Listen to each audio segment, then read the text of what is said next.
Amreli Shantaba civil હોસ્પિટલમાં થોડા દિવસ પહેલા એક દીકરીને ડિલિવરી વખતે ઓપરેશન પેટમાં કપડું રાખી દીધેલ છે। તે બાબતે દીકરીના પિતા અને આગેવાનોએ ભરતભાઈ ધડુકને અને જીત્યા સાહેબ રજૂઆત બાદ પોલીસ સ્ટેશનમાં ફરિયાદ નોંધાવી છે।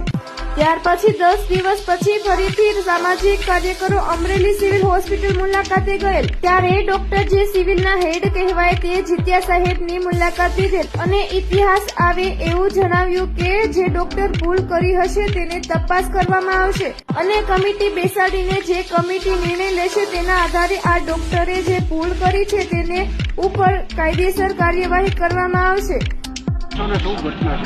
મારું નામ લાલજીભાઈ જેઠાભાઈ બગરા, ગામ કુંજાપાદર। મારી દીકરીને ગઈ 28 તારીખે રવિવારે અહીંયા દાખલ કરેલી ડિલિવરીમાં।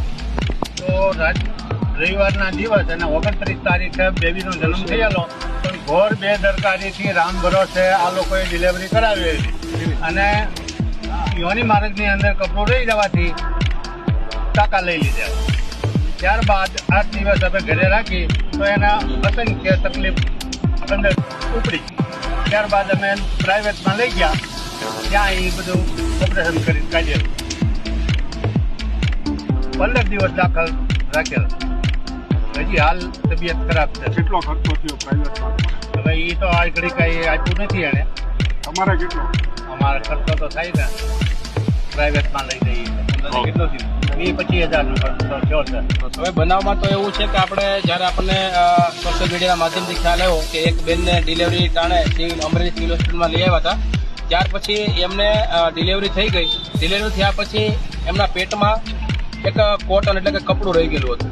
તો એની અનુસંધાને મારી પાસે ફરિયાદ આવતા કાર્યકર્તા તરીકે તો અમે અમરેલી સિવિલ હોસ્પિટલની મુલાકાત લીધી। તો સ્થાનિક જે એમના ટૂંકમાં હોસ્પિટલના જે સત્તાધીશો છે અને ખાસ કરીને ડોક્ટરો છે અને એના ટ્રસ્ટીના લોકોને મળ્યા ત્યારે એવો અમે રજૂઆત કરી કે બેનને આવી ગંભીર આ સ્થાનિક ડોક્ટરો તમારા ભૂલ કરી છે, તો ખરેખર આ ભૂલ ગંભીર કહેવાય। તો એનું એવું કહેવાનું હતું કે ખરેખર અમે ભૂલ કરી છે, અમે માનીએ નહીં, તમે અમને સબૂત લાવીને આપો। ત્યારે આપણે સદવિચાર નામની હોસ્પિટલ છે દામનગર, એનો કોન્ટેક્ટ કરતા એમના ડોક્ટર સાહેબે એવું કીધું, એ પણ MBBS છે, તો એમણે એવું કીધું કે ખરેખર અંદરથી અમે કોટન કાઢ્યું છે એવું એને ડિસ્ચાર્જ કાર્ડમાં લખી આપેલું। ત્યારબાદ આપણે આજે પણ મુલાકાત કરી તો ભરતભાઈ જે ધડુક છે એમના ટ્રસ્ટી એ હાજર નથી, દિનેશભાઈ પણ હાજર હતા। પછી આવી ગયા અને જીત્યા સાહેબને પૂછતા એણે એવું કીધું કે અમે કમિટીની રચના કરશું, એમાં 10 દિવસનો ટાઈમ આપ્યો, પણ અમે 10 દિવસનો ટાઈમ આપેલો નથી, ફક્ત 5 દિવસનો અમે ટાઈમ આપેલો છે અને મંગળવારે એ શું એક્શન લે છે અને કયા પ્રકારની એક્શન લે છે ફરીવાર અમે મંગળવારે એ ટ્રસ્ટીની મુલાકાત કરશું। કેમ કે સાહેબ એમ કે છે જીત્યા સાહેબ કે મારો ફક્ત ને ફક્ત તપાસનો વિષય છે, કાઢી નાખવા કે રાખવા એ ફક્ત ટ્રસ્ટીઓના હાથમાં છે। એટલે ફરીવાર મંગળવારે આ બાબતે સિવિલ હોસ્પિટલની ફરીવાર મુલાકાત કરશું। મિત્રો ફરી મળીશું એક નવા સમાચાર સાથે, ત્યાં સુધી જોતા રહો લોક સામના ન્યૂઝ।